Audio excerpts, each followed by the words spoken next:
Bueno, bendito Salvador, gracias por tu palabra, gracias porque te tenemos a ti, porque tú nos amas a nosotros, siempre vienes en búsqueda de nosotros, porque todo el tiempo nos estás guiando y dirigiendo como un buen pastor, Señor. Y por eso te amamos y te agradecemos y ponemos este estudio en tus manos, en el nombre de Jesús. Amén. Capítulo 7 de Daniel. Antes de comenzar a leer, solamente un dato muy importante. Estamos entrando a la segunda parte del libro, ¿ok? Entonces, sí, simplemente quiero hablarte acerca de que esta primer parte del 1 al 6 está hablando de las historias de fidelidad de Daniel y sus amigos, ¿verdad? En Daniel 1 vimos cómo Daniel y sus amigos resistieron a comer la comida del rey de Babilonia, ya que esto ponía en tela de juicio su obediencia eh, a las leyes del pacto de Dios, de Levítico. Entonces ellos no quisieron hacerlo, quisieron mantenerse fieles a Dios. En Daniel 3, los amigos de Daniel, ¿verdad? Ananías, Azarías y Misael, ¿verdad? Ellos se negaron a postrarse ante la estatua de Nabucodonosor, siendo que iban a ser echados en el horno de fuego, ¿no? Se mantuvieron fieles a Dios. En el capítulo 6, Daniel se negó a romper su relación con Dios y prefirió ser echado a un foso de leones antes de dejar de orar. Es maravilloso. El ejemplo de estos cuatro hombres es realmente impactante y nos enseña fidelidad, ¿no? Dice esta página o este canal de YouTube que te invito a que lo visites, Bible Project o Proyecto Biblia. Dice que esas tres historias traen esperanza a un pueblo sufriente de Dios entre las naciones, que sufren porque los reinos de este mundo se han rebelado contra Dios y se han convertido en bestias salvajes, en fieras salvajes. Por eso le titulamos a la serie Daniel entre fieras, ¿verdad? Y no solamente porque ellos se han rebelado contra Dios, sino que persiguen al pueblo de Dios. Y vivimos en un mundo así. Pero hemos visto cómo este libro nos enseña a ser fieles a pesar de esos sufrimientos por persecución y presión y todo lo que pasa en el mundo en el que vivimos, ¿no?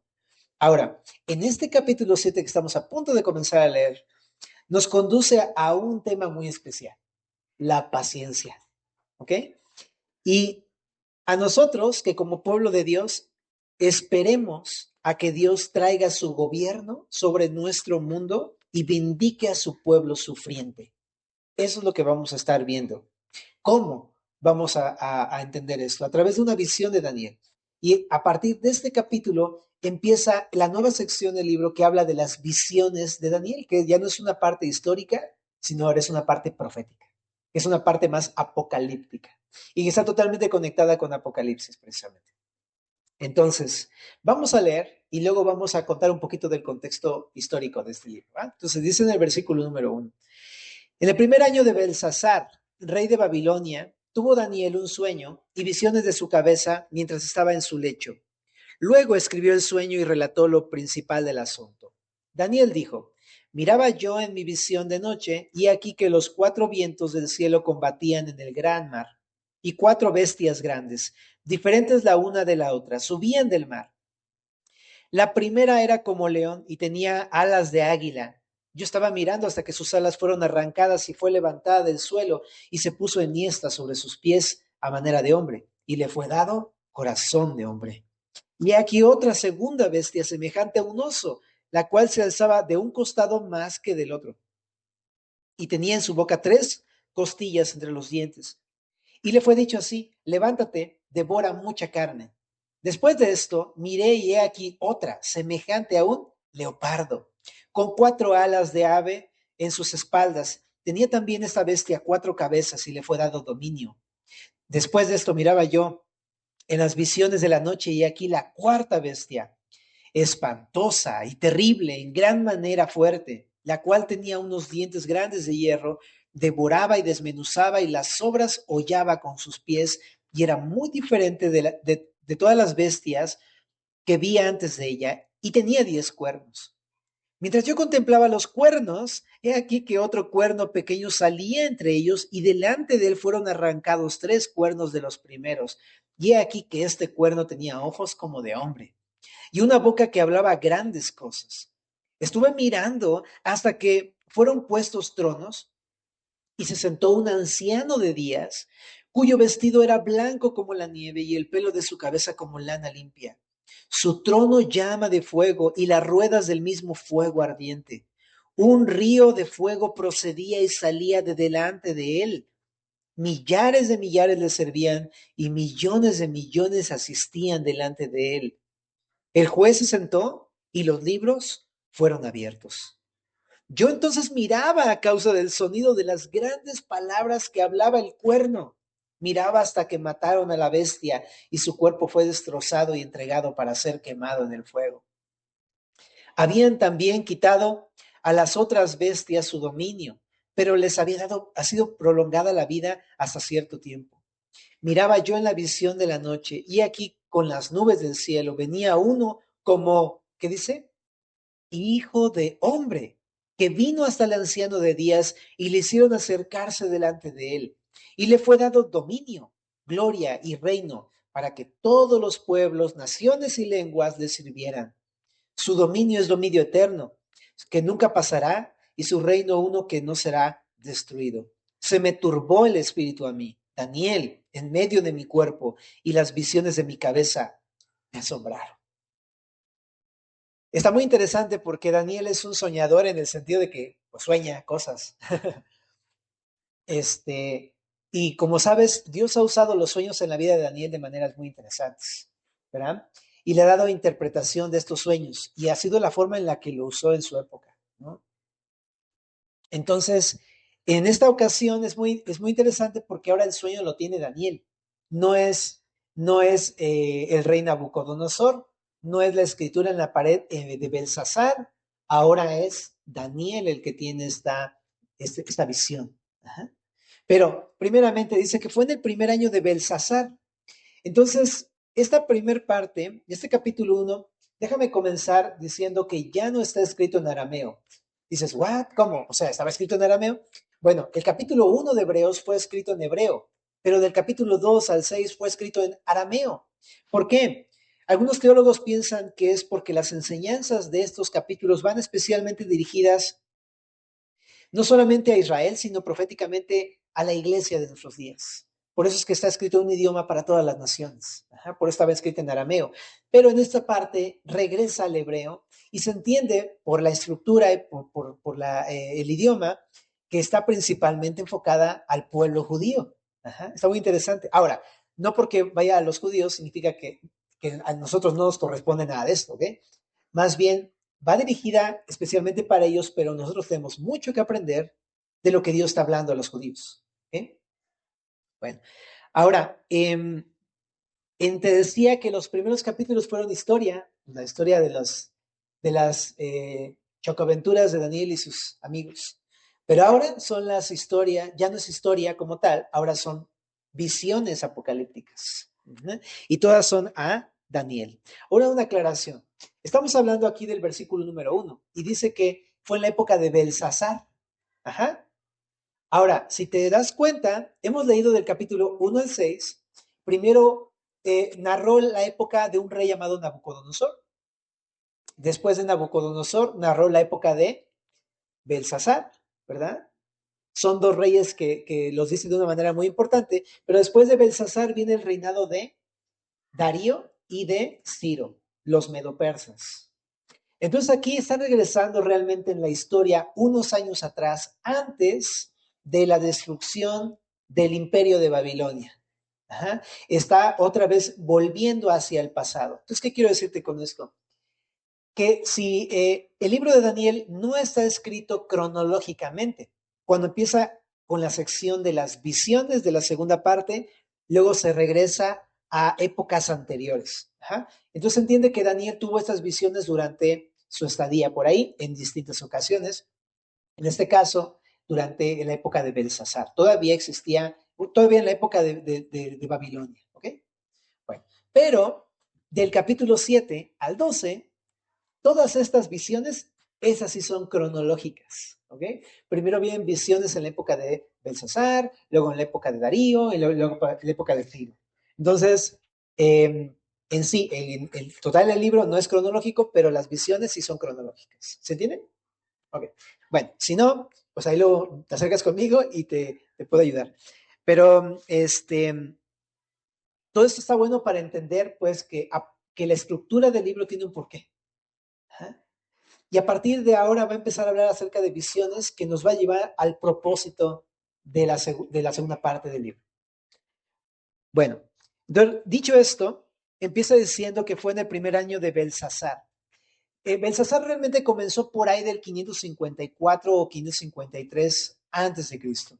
Uh-huh. De hecho, empezó a reinar porque Nabónido, así se llama, Nabónido, su padre, reinó antes, pero fue exiliado porque tenía otro tipo de ídolos y lo echaron fuera de ahí y quedó Belsasar reinando en su lugar. Entonces, durante el primer reinado del hijo de Nabónido, empezó a reinar, empezó a suceder esta visión. ¿Ok?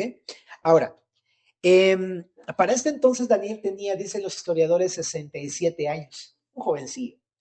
¿Ah? Se piensa que empezó la cautividad en Babilonia a los 15. Entonces, para esta época tenía alrededor de 67 años. Y dice que tuvo visiones de su cabeza mientras estaba en su lecho. O sea, él estaba acostado. Ajá. Tuvo un sueño, dice aquí.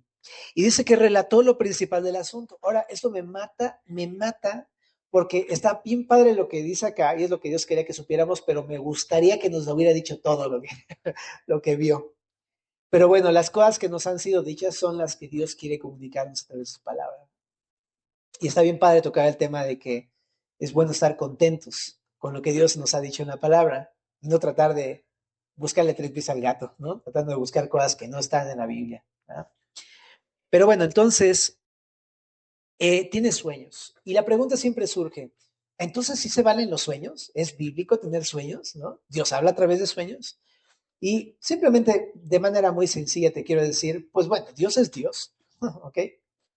O sea, nosotros no podemos limitar a Dios diciendo, no, eso no se puede hacer, porque no somos Dios. Y Dios es Dios y puede hacer lo que a Él le plazca. ¿Estamos de acuerdo? Ahora, solamente una cosa, no siempre habla en sueños. Y cuando son sueños, no siempre es Dios, ¿ok?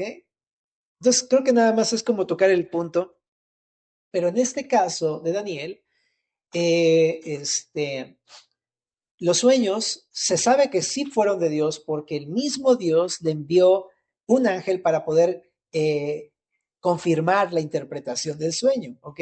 Y no solamente eso, tiene que ver completamente, está totalmente consistente con el resto de la escritura. De hecho, hay cosas de estas que se ven en Mateo 24, Jesús mismo los dijo, hay cosas que se ven en Apocalipsis, sobre todo en muchas partes, y en otras partes de la escritura son totalmente consistentes y congruentes. Así es que por eso entendemos que esta visión es real, es certera y es totalmente parte de la palabra de Dios. ¿Okay?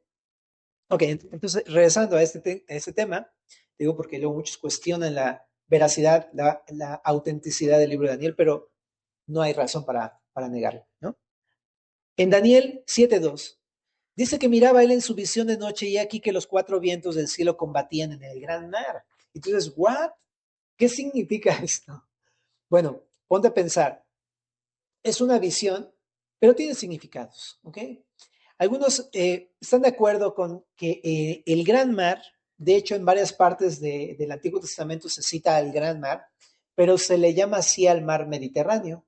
Entonces, probablemente está viendo el mar Mediterráneo, que no es el más grande de los mares, pero ellos le llamaban así al Mediterráneo. Está viendo ese mar y dice cómo los cuatro vientos del cielo combatían en ese lugar. Algunos piensan que se refiere a los vientos de los cuatro puntos cardinales, ajá, a eso hace referencia, pero el hecho de que combatían no solamente tiene que ver con que había una tormenta, sino que está hablando precisamente de estas cuatro como fuerzas que va a explicar más adelante en este capítulo y que están combatiendo en un lugar. Algunos intérpretes de esta porción lo que sugieren es que está refiriéndose a estos cuatro grandes imperios de los que ha venido hablando Daniel desde el capítulo 2. ¿Te acuerdas? La cabeza de oro, el pecho y los brazos de plata, el vientre y los muslos de bronce y después los pies de bronce, de hierro, perdón, y de barro cocido. ¿verdad? Entonces algunos piensan que está hablando de todo esto, de los cuatro imperios. Pero el hecho de que combatían, algunos lo que están diciendo no es que combatieran entre sí, sino más bien están combatiendo contra Israel. Y tiene sentido porque Dios le está hablando a los israelitas en esta sección. Ajá. Y principalmente por eso es el hebreo. Pero lo que está narrando es precisamente de que durante toda la historia, comenzando desde el relato de el reinado de Nabucodonosor, la cabeza de oro, todos esos imperios han batallado en contra de los israelitas. ¿Mm? Y lo vemos así en el imperio babilónico, también lo vemos así en el imperio medo-persa, también lo vemos así en el imperio griego y también después en el imperio romano que subyugó a Israel durante mucho tiempo. ¿Ah? Entonces, eso es lo que piensan, que están combatiendo contra Israel. ¿Por qué? Porque Dios está permitiendo esto como un juicio sobre Israel por toda la idolatría y el pecado que había sucedido en el pueblo de Israel. Uh-huh. Está permitiendo estas cosas para que su pueblo pueda venir a él, ¿no? Ok, pero regresando aquí al punto, ¿no? También algunos hablan del gran mar como, pues sí, es un mar, obviamente la visión que tiene, pero algunos piensan que se refiere a una agitación mundial. Es decir, en medio de toda la agitación mundial, Daniel va a recibir una visión. ¿Y cuál es esa visión? Dice en el verso 3: cuatro bestias grandes, diferentes la una de la otra, subían del mar. ¿Ok? Esta palabra bestias es la palabra ewan en hebreo, que significa un animal que surge del medio del mar. Ajá. Pero habla precisamente de pues animales en su visión. Son animales, ¿no? Bestias, salvajes, ¿no? Fieras salvajes. Pero la característica de una de ellas es un poco diferente a un animal normal. Entonces entiende que esto tenía un significado en la visión de Daniel. No es que existan esas cosas, ¿ok? Pero aquí hay cuatro bestias y ya lo leímos, ¿verdad? La primera bestia dice que era como un león, pero con alas de águila. ¿Mm? ¿De qué habla esto? Algunos piensan, seguramente, ¿no? Algunos piensan que esto significa, habla de fuerza, grandeza y progreso. Ajá. Pero por el relato te das cuenta de quién habla. ¿Mm? Más adelante, cuando leamos la interpretación, vamos a ver que se refiere a imperios, pero ahorita le vamos a ver. Pero dice, yo estaba mirando hasta que sus alas fueron arrancadas y fue levantada del suelo y se puso enhiesta sobre los pies a manera de hombre y le fue dado un corazón de hombre. Y tú dices, hmm, esto me suena. ¿No es lo que pasó con Nabucodonosor? Claro que sí. Él había sido eh, un hombre muy poderoso, había tenido mucha grandeza recibida de parte de Dios y había progresado en su imperio, pero fue humillado porque él se volvió orgulloso, ¿te acuerdas? Pero después de que se arrepintió y reconoció a Dios, volvió otra vez a ser levantado y Dios le dio un corazón de hombre.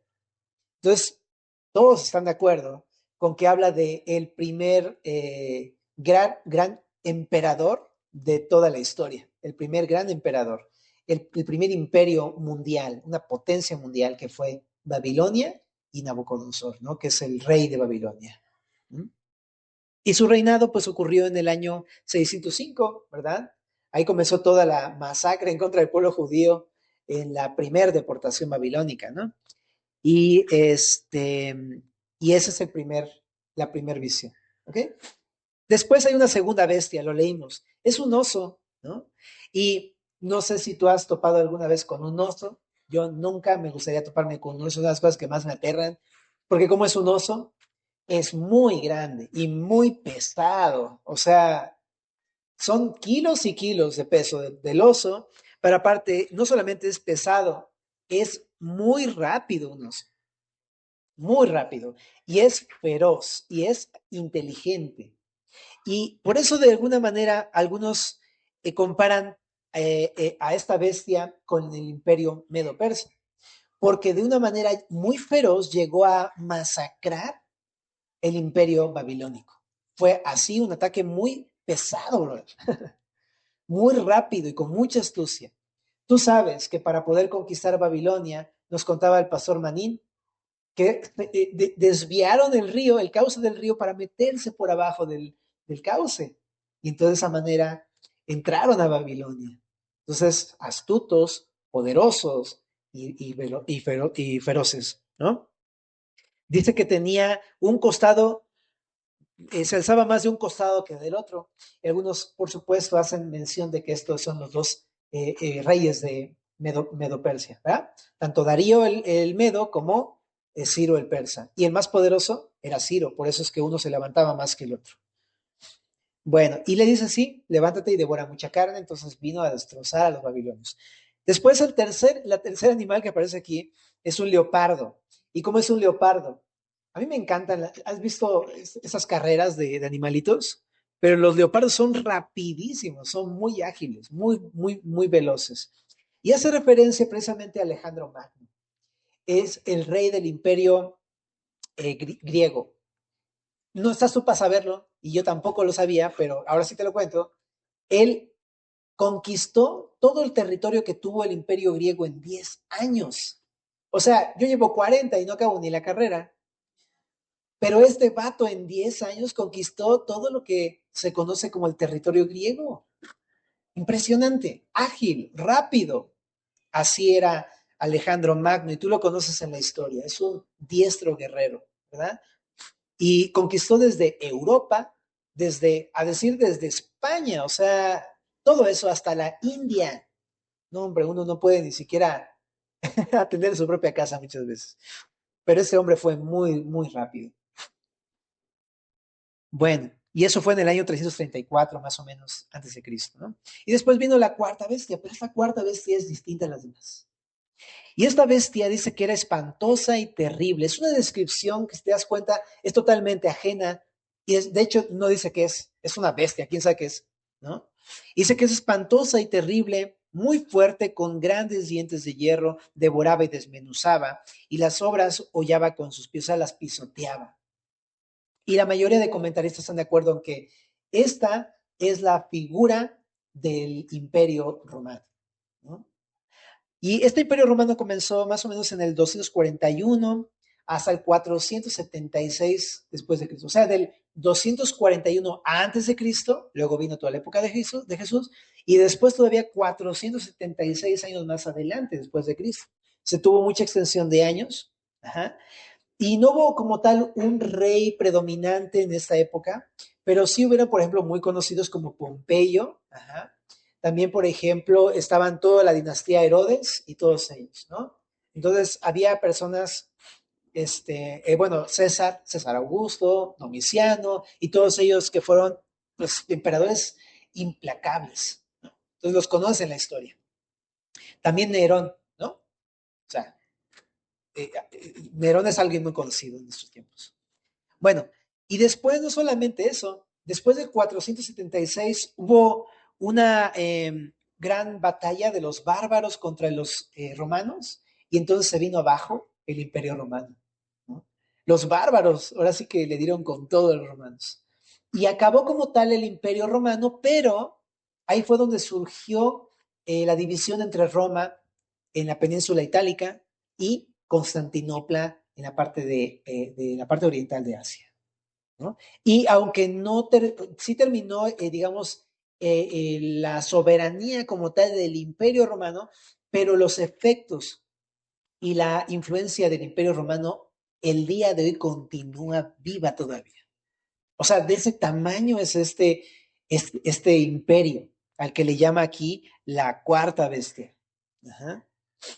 Bueno, ahora, está muy interesante. ¿Por qué? Porque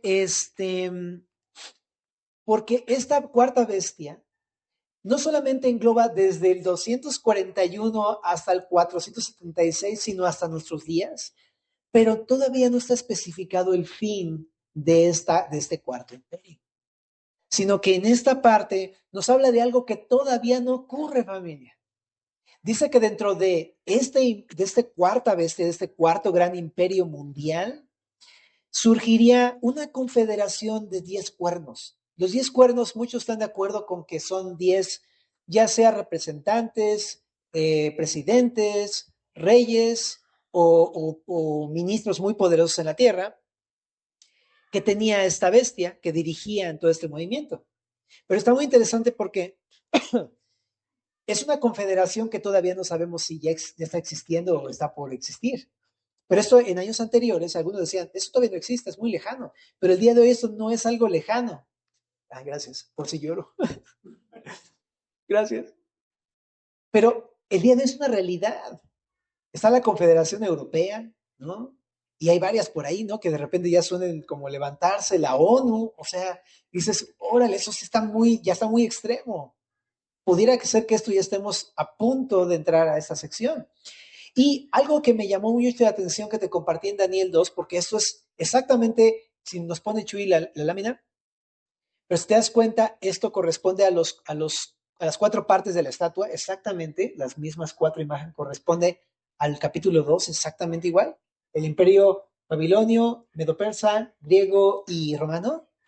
Pero te decía en esa sección que el imperio romano, esa sección de la confederación de 10 cuernos, son personas que todavía forman parte de un imperio romano. Algunos por eso piensan que va a haber un resurgimiento gubernamental proveniente de Roma en algún momento de la historia. Y eso está muy loco porque hace unos pocos años decías, eso no, bueno, claro que no, eso ya fue. Pero últimamente el movimiento religioso romano ha resurgido en cierta manera. Y entonces esto sí puede ser por parte de ese tipo de esa fuente. ¿Ok? Y esto nos deja entender entonces que puede ser una persona altamente religiosa en un resurgimiento del Imperio Romano. Tal vez no gubernamentalmente, pero tal vez sí religiosamente. Y eso está muy rudo. Yo te ya había comentado, ya sabemos que el Papa hacía declaraciones como ecuménicas, ¿no? Si sabes lo que es ecumenismo, se refiere a que decía, invitaba, no importa de qué religión seas, unámonos. Y todo esto provenía de la religión tradicional, romana, católica romana. Y de repente empieza a unir a personas, empieza a hacer confederación de personas y de repente parece todo encajar. No quiero decir que ya empezó o algo así, pero como que se vislumbran cosas parecidas a lo que estamos leyendo. Entonces, se puede entender que de esa confederación de estos 10 gobernantes puede ser un resurgimiento del movimiento romano en nuestros tiempos. Ahora, dice aquí, mientras yo contemplaba los cuernos, he aquí que otro cuerno pequeño salía entre ellos, y delante de él fueron arrancados 3 cuernos de los primeros. Y he aquí que este cuerno tenía ojos como de hombre y una boca que hablaba grandes cosas. Obviamente no está hablando de un cuerno literal, está hablando de una metáfora, pero está hablando, pues un cuerno, ¿cómo es un cuerno? Pues un cuerno habla de poder, ¿no? Habla, pues si es, pues los cuernos son puntiagudos. Se habla de alguien que es muy agudo, es alguien que va a ser peligroso, es alguien que va a ser muy fuerte, ¿no? Y pero la característica de esta persona que va a surgir dentro de todo este movimiento o renacimiento, va a derribar a 3 de ellos.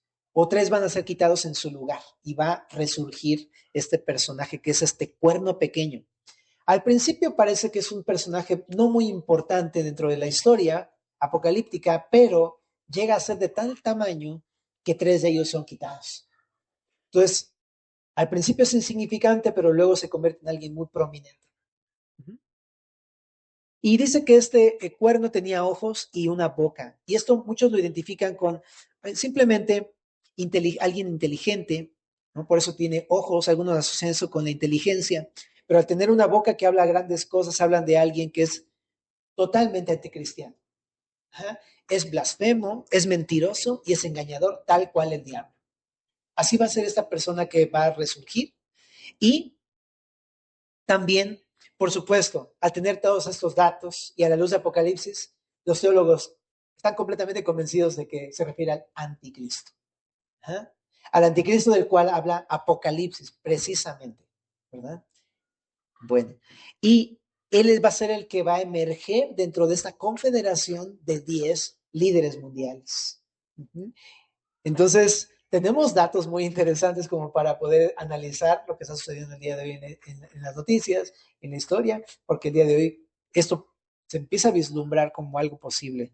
Y tú dices, ah, ya tengo algunos nombres que por ahí han estado pensando, ¿no? Bueno, Entonces, así puede ser, ¿no? Una persona que va a reestructurar el viejo imperio romano con apariencia religiosa, muy poderoso, que va a empezar a ser alguien pequeño, pero va a resurgir y van a ser derribados 3 de esa confederación de 10. No sabemos exactamente si estos 10 son reyes o presidentes o solamente son personas muy importantes o influencers muy importantes, ¿no? Estamos de acuerdo, por ejemplo, que Elon Musk, por ejemplo, no es presidente ni es gobernante, pero tiene mucho poder, ¿no? O también el director de Google, a lo mejor tú dirías, bueno, no es un presidente, pero nada más quítale Google a las naciones, como las derriba completamente. Entonces, no sabemos exactamente quiénes van a formar parte de esa confederación, si exactamente qué van a hacer, pero seguramente que es una conferencia de 2 personas, ¿no? Muy poderosas. Ahora, también en el verso 9, porque de repente ve la bestia, ¿no? Sabiendo los 4 imperios y cómo el cuarto imperio de repente tiene un resurgimiento y todo parece ser muy complejo y difícil en los últimos tiempos, pero de repente tiene una visión completamente diferente. Y esta visión diferente es en el verso número 9, ve a Dios, el anciano de días le llama acá. Y que también en el verso número 10 se entiende que es el juez. No son dos diferentes, sino que es el mismo. Y la descripción es un anciano de días que habla de alguien eterno. Su descripción es muy parecida a la de Apocalipsis, a la de Isaías y a las de otros libros, ¿verdad? De la Biblia. Pero es Dios, completamente lleno de gloria y de poder en su trono. Entonces, de repente, ver tanto caos y de repente ve a Dios en medio de todo esto. Y dice que este juez se sienta y los libros fueron abiertos. Eso es una clara de referencia a Apocalipsis 5, donde también se abren de esos libros. Muy probablemente hable de los libros de los sellos, ¿te acuerdas? Chécalo en casa. Pero empieza a abrir los sellos porque va a emitir juicios. Y en Apocalipsis 5, esta sección de los libros habla de cómo empieza a hacer los juicios contra las naciones. En Apocalipsis capítulo 1. Entonces, el anciano de días, en medio de todo este contexto de las naciones e imperios, habla de juicio. Precisamente es lo que está representando Daniel. Ahora, para pronto, ¿por qué estamos estudiando esto y qué tiene que ver esto con nuestra vida? Ajá. Fíjate, estamos en un tiempo difícil el día de hoy. Ajá. Porque de por sí ya, en Primera de Juan capítulo 5, creo que es el verso 19, dice que el mundo entero está bajo el maligno. Satanás ha estado gobernando este mundo. Jesús mismo le llama el príncipe de este mundo en Juan capítulo 14. Y dice que él ha estado gobernando este mundo. Y lo hace a través de todas aquellas personas que se rebelan a Dios y se convierten en bestias salvajes. Tal cual su padre, el diablo. ¿Ah? Y entonces se rebelan no solamente contra Dios, sino contra el pueblo de Dios y lo persiguen y la presión es muy dura, ¿no? Y no hemos vivido un tiempo de persecución el día de hoy, nosotros personalmente creo, pero el momento difícil es muy difícil históricamente. Y en medio de todo el caos, y las cosas van a ir empeorando, en medio de todo el caos hay una luz de esperanza. Porque a pesar de que sí, el día de hoy estamos en una época terrible, que enfrentamos retos personales como cristianos y batallas y tentaciones y cosas difíciles todo el tiempo. En primer lugar, o sea, hay enfermedades, hay muerte, hay traición, hay dolor, hay sufrimiento, hay desconsuelo. Tenemos de todo en nuestra vida. ¿Para qué te digo el menú, verdad? Tú ya te lo conoces, ¿verdad? Nos pasan cosas bien angustiantes y difíciles como cristianos el día de hoy, y más como cristianos el día de hoy, ¿verdad? Y está la presión de afuera y está la persecución de Satanás y cuando alguien se nos va encima por ser cristianos y todas estas cosas, ¿no? Me encanta que Daniel pone los ojos en Dios. Dios se le revela y le hace ver una cosa, ¿sabes? Dios va a juzgar todas estas cosas. O sea, esas cosas difíciles que hemos estado batallando, esos grandes sufrimientos, ¿no? Esas humillaciones, ese dolor, esa tribulación, esa persecución, esa batalla, todo eso va a ser juzgado un día. El anciano de días, Dios, el juez, se va a sentar en su trono y va a juzgar toda la maldad y todo el pecado. Y todo lo que como cristianos sufrimos a raíz de eso, ¿verdad? Lo va a juzgar. Si tú has pasado alguna injusticia alguna vez y estás pensando, ¿cuándo me va a hacer justicia a Dios? Ese es un pasaje que te da consuelo. Dios se va a sentar y va a juzgar todo imperio, a toda nación que ha se ha rebelado contra él y que ha hecho maldad y pecado en contra de Dios y en contra de su pueblo. ¿Ok? Entonces, es importante abrazar esto. Ninguna cosa se va a quedar impune para Dios. Dios va a hacer justicia. ¿Eh? Ahora, otra cosa que veo acá es que dice en el verso número 11 que él estaba mirando a causa del sonido de las grandes palabras. O sea, me llama la atención porque está viendo una cosa y de repente se le aparece otra y apenas está tratando de entender algo, ¿no? Así es la visión de Daniel. Digo, cualquiera de nosotros haría lo mismo, ¿no? Es que, ¿ah? ¿Ah? ¿De qué? O sea, está demasiado impactante lo que está viendo Daniel. Pero esto que de repente se clava, no solamente en el anciano, de repente está el anciano de días y está viendo a Dios cara a cara, es impresionante esta visión de Daniel. De repente está, hable y hable y hable y hable este personaje, que es el cuerno pequeño que dice grandes palabras. Y le llama tanto la atención a Daniel y de repente tiene el interés de saber qué onda con ese cuerno. Entonces, en esa sección se quedó mirando. Ahora, esto de grandes palabras, de otras formas, otras traducciones, podríamos entenderlo como blasfemias. Entonces, este personaje que se le menciona aquí como el cuerno, que va a ser el anticristo, va a ser un personaje en el futuro apocalíptico, ¿no? En los últimos tiempos, que va a hablar blasfemias abiertamente. A lo mejor al principio no, de manera encubierta lo va a hacer, pero después va a hablarlo de una manera impresionante. Va a hablar grandes blasfemias en contra de Dios. Te digo que yo esto no me lo imaginaba posible en un mundo así como el que vivimos el día de hoy. Hace 4 años antes de la pandemia.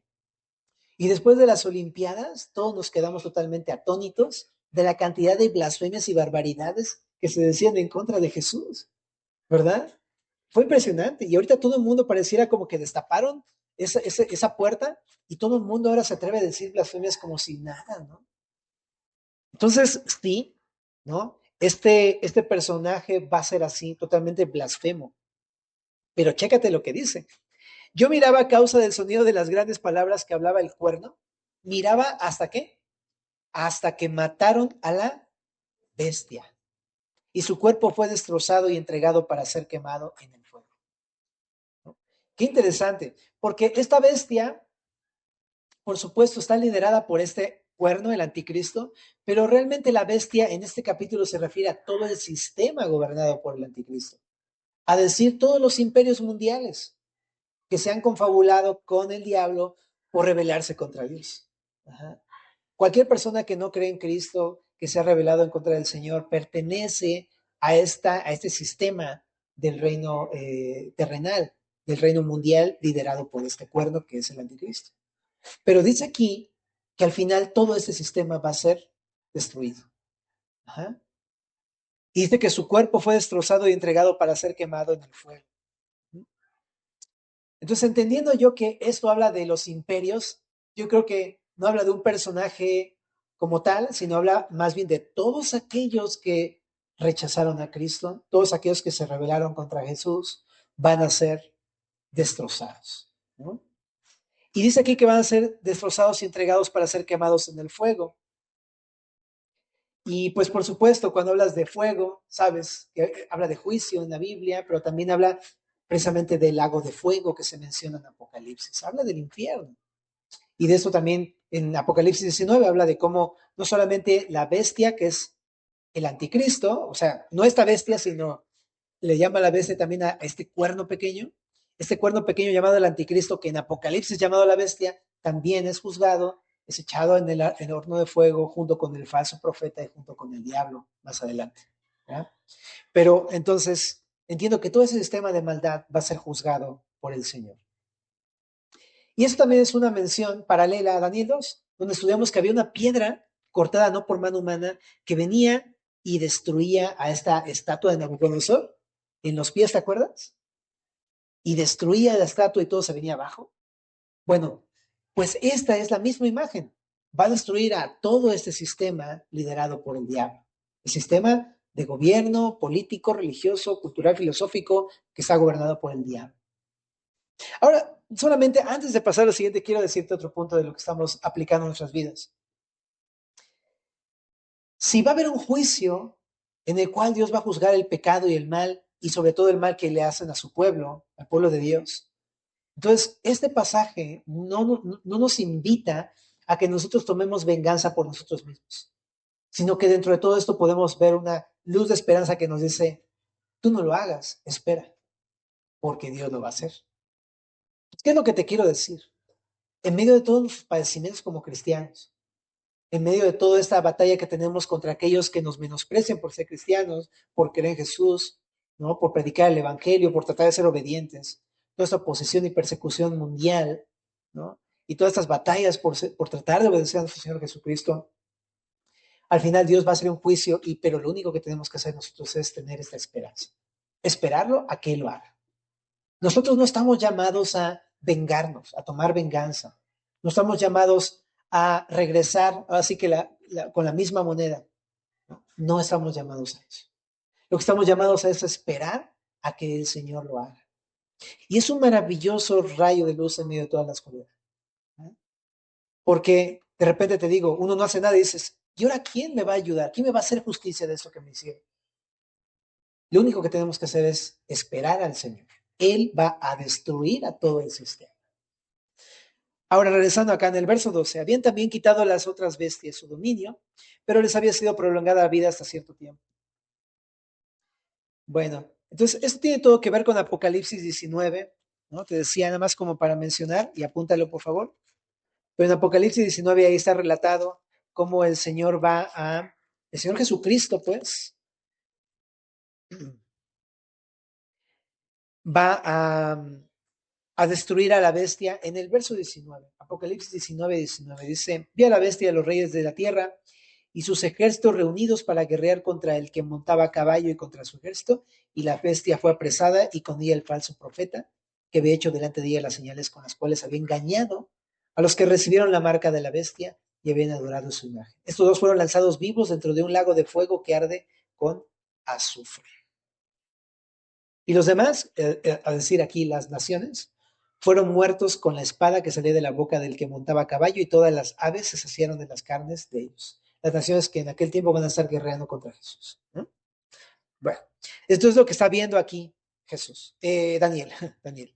En el verso 13 y 14 todavía continúa regresando otra vez al clímax del verso 9, porque es como que vio al anciano de días sentarse como juez para juzgar y de repente se desvía viendo a la bestia, pero otra vez regresa a ver a Dios ahí. Y fíjate, dice que después de ver a Dios, vio a un hijo de hombre que se acercaba a este anciano de días y dice que le fue dado dominio, gloria y reino por siempre. Y tú sabes quién es. Es muy fácil identificarlo. Es Jesús. ¿Por qué? Porque Jesús se llamaba a sí mismo el Hijo del Hombre. Esta frase Hijo del Hombre es un concepto totalmente del libro de Daniel y es único. Y hace referencia precisamente a la encarnación de Dios. Me llama la atención que desde Daniel ya Dios había anunciado un Mesías que se iba a encarnar. Y cuando Jesús viene a decir, yo soy el Hijo del Hombre, ¿no? Lo que está diciendo es, yo soy ese Mesías que es Dios hecho carne del que hablaba Daniel. Él se adjudica este título, ¿ok? Pero habla de su encarnación, habla de que Él vino a nosotros, habla de que Él se convirtió como uno de nosotros. Pero si habla que está ahora en el cielo, significa que resucitó de los muertos y ascendió en el cielo y ahora está llegando a su trono en donde siempre ha habitado. Y dice que cuando llega le fue dado dominio. No es que antes no lo tuviera, pero lo volvió a tener. Increíble. Entonces, es el lugar que siempre le ha pertenecido al Señor Jesús. Y con esto simplemente habla de que el Mesías, Jesús, es Dios. Él no es una persona común como nosotros, Él es el Señor. Entonces, después de ver todo esto, de toda la victoria de Dios al final, entonces se turba en su espíritu Daniel y entonces tiene muchas preguntas como tú y como yo, así de, pero espera, pero tengo tantas preguntas. Entonces lo que hace cuando se le turba el corazón es lo que tú y yo debemos hacer cuando se nos altera nuestro corazón por cualquier motivo. Uh-huh. Lo que tengo que hacer es preguntarle al Señor, ¿no? Es algo tan sencillo, pero es algo tan real y tan práctico. ¿Tienes alguna duda? ¿Se ha alterado tu corazón? ¿Se ha turbado tu corazón? Ve con el Señor Jesús. Vamos a Juan 14, familia. Hoy estuvimos en el funeral de don Polo González. Y estuvimos leyendo esta porción, ¿verdad, mi Manín? Manín estuvo leyendo este versículo. Pero fíjate lo que dice, no se turbe vuestro corazón, ni tenga miedo. Si no se turbe vuestro corazón. ¿Creéis en Dios? Cree también en mí. Eso se repite en el verso número 27. No se turbe vuestro corazón, ni tenga miedo. Ajá. Y yo estaba pensando, toda esta semana estaba pensando en que cuántas cosas hay que nos pueden alterar nuestro corazón el día de hoy. ¿Ah? Nada más por pensar en lo que estuvimos ahí presenciando el día de hoy, pues claro, la muerte es algo que podría alterar nuestro corazón, ¿no? El desconsuelo, el dolor, el sufrimiento, todo esto podría realmente alterarnos de muchas formas, ¿no? Alguna situación difícil, ¿no? Y me encanta que es como en Daniel dice, lo que hizo Daniel fue preguntar, pero Jesús está diciendo ya de entrada la respuesta, no se turbe su corazón, crean en Dios y crean también en mí. Yo entiendo que si te está pasando algo difícil, pregúntale al Señor, pero date cuenta que el Señor ya está contigo. O sea, el Señor, nuestro Señor Jesucristo ya se ha revelado en nuestras vidas y lo tenemos a Él. Y en todo este capítulo está diciendo, me voy, pero no los voy a dejar huérfanos, les voy a dejar mi espíritu. Entonces, si está turbado tu corazón, no solamente es preguntarle, sino acuérdate que te ha dejado su espíritu, que es el espíritu de verdad, el consolador. Aquel que puede traerte consuelo, aquel que puede traerte ayuda, es un ayudador, aquel que te puede dirigir, proveer, dar todas las respuestas. Ese es el Espíritu Santo. De hecho, en el verso 26 dice, mas el consolador del Espíritu Santo, a quien el Padre enviará en mi nombre, él los enseñará todas las cosas y les recordará todo lo que yo les he dicho. ¿No sabes cómo hacer las cosas? ¿No sabes qué hacer? El Espíritu Santo es el que te enseña todas las cosas. Y también dice, yo voy a estar contigo, por eso no se turbe su corazón. O sea, no está diciendo, no vas a pasar problemas. Está diciendo, más bien, va a haber problemas, pero puedes no alterarte, porque yo estoy contigo, porque yo estoy acompañándote, porque yo te consuelo, porque yo te voy a guiar, porque yo te voy a enseñar, porque yo te voy a dirigir, porque yo no te dejé solo, porque te he dejado mi paz, yo estoy contigo. Es que importante, ¿no? Entender que aunque hay sufrimientos en la vida cristiana, ahí está el Señor con nosotros.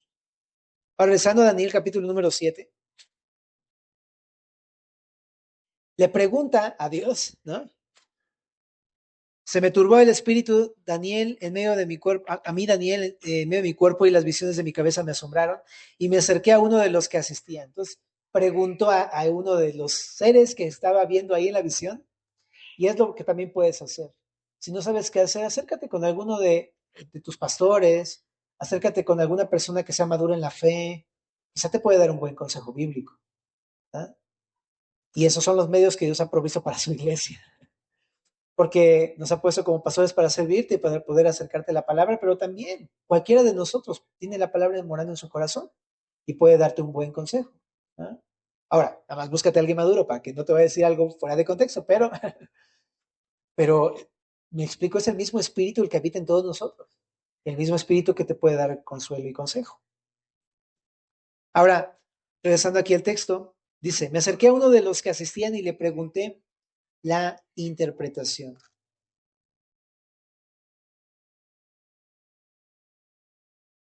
Y me habló y me hizo conocer la interpretación de todas las cosas. Estas 4 grandes bestias son 4 reyes que se levantarán en la tierra, ya lo vimos. Después recibirán el reino los santos del Altísimo y poseerán el reino hasta el siglo y eternamente y para siempre. Lo que está diciendo es que al final, a pesar de toda la maldad, los santos del reino van a recibir los santos del Altísimo van a recibir el reino. Lo que está diciendo es que a pesar de toda la maldad, pues, lo quiero hacer muy concreto, todos los participantes del reino milenial, del reino de Jesús, van a servir y ser partícipes del reino de Jesucristo. Eso es lo que está diciendo. Y nosotros, la iglesia, somos parte de ese reino. Y vamos a estar ahí con el Señor sirviéndole. ¿Cómo es eso? Verso 14.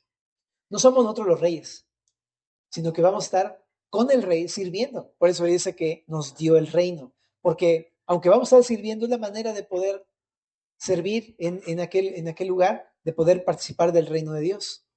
a través del servicio. Y es glorioso vamos a estar con el Señor Jesús. Y estos santos, por supuesto, creemos nosotros a la luz de Amós 9:11 y a la luz de Zacarías 8:20 y otros versículos, habla de los judíos, pero también habla de la iglesia. ¿Eh? Bueno, también en el verso 19 dice, entonces tuve deseo de saber la verdad acerca de la cuarta bestia, que era tan diferente de todas las otras, espantosa en gran manera, que tenía dientes de hierro y uñas de bronce que devoraba y desmenuzaba, y las obras hollaba con sus pies. Asimismo, acerca de los 10 cuernos que tenía en su cabeza, y del otro que había salido, delante del cual habían caído 3. Y este mismo cuerno tenía ojos y boca que hablaba grandes cosas, y parecía más grande que sus compañeros. Digo que era pequeño, pero creció, ¿no? Verso 21. Y veía yo que este cuerno hacía guerra con los santos y los vencía. ¿De qué está hablando? Al ser en hebreo esa sección, algunos piensan que no está hablando de la iglesia, sino que está hablando de un tiempo posterior a la iglesia en donde van a estar solamente los judíos. Por eso algunos interpretan esto como los santos dentro de la gran tribulación, o sea, aquellos que son judíos, los 144,000, más aquellos que yo pienso que va principalmente enfocado en ellos, en los 144,000 elegidos de Apocalipsis, pero también puede ser que sea los cristianos que están dentro de la gran tribulación, que no habían creído en Jesús, por eso se quedaron, pero que en el tiempo de la gran tribulación van a creer en Jesús. ¿Ok? Entonces, pienso que puede ser una posibilidad de eso. Dice que va a pelear contra ellos y los va a vencer. O sea que las personas que crean en Jesús en la gran tribulación van a, van a creer en Jesús, pero a precio de muerte. Van a ser perseguidos y van a ser muertos.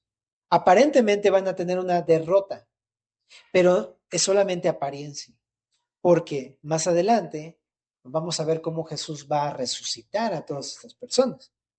¿Ah?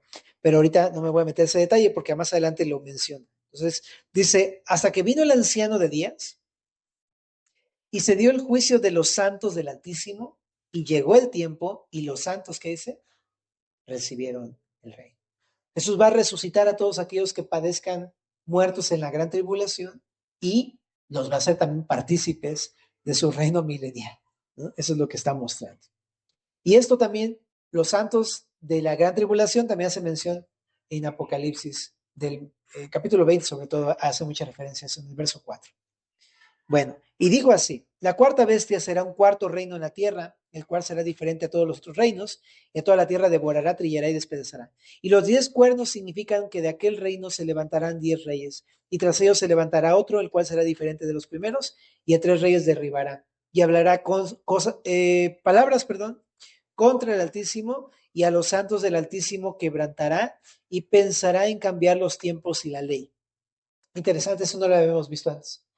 Este anticristo va a pensar cambiar los tiempos y la ley. ¿De qué está hablando? Pues hay teorías, pero puede ser que quiera renombrar los tiempos. Eso ya se hizo una vez, en la época de Jesús. Entonces, a lo mejor esta persona va a querer cambiar los tiempos, ¿no? Está muy extremo, no estamos muy claros de qué es eso, pero probablemente va a ser una nueva época en la que él va a inaugurar o algo así, ¿no? Pero también dice que va a cambiar las leyes, la ley. ¿La ley de qué? Bueno, esto tampoco está muy claro, ¿verdad? No sabemos si lo que está haciendo es alterar la ley de Dios o si más bien va a promulgar una ley mundial o algo así. Pero va a cambiar la ley, dice aquí.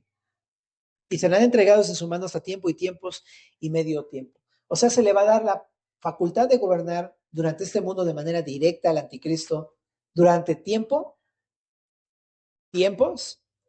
y medio tiempo, que lo que a la luz de Daniel 9 se entiende que son 3 años y medio. Ajá. Y lo vamos a ver en Daniel 9, que esos tiempos significan años. ¿Ajá?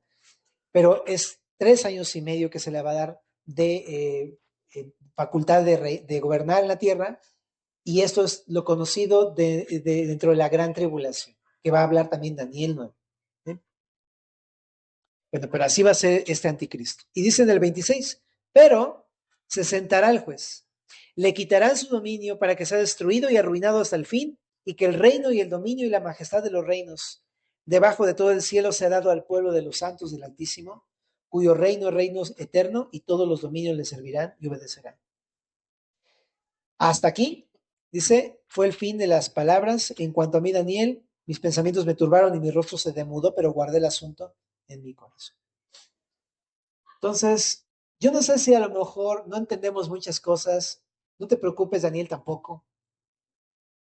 Pero es importante que guardemos estas cosas. No exactamente sabemos cómo va a suceder cuando venga el anticristo, cuando se manifiesta el anticristo, cuando regrese Jesús. Pero una cosa es segura, que a pesar de que hay tanta maldad el día de hoy, el pecado reina y nos oprime, los cristianos, al pueblo de Dios, al final Jesús va a venir, va a vencer al enemigo, va a vencer al sistema que se opone a él, va a instaurar su reino y a todos los que hemos creído nos va a hacer partícipes de su reino.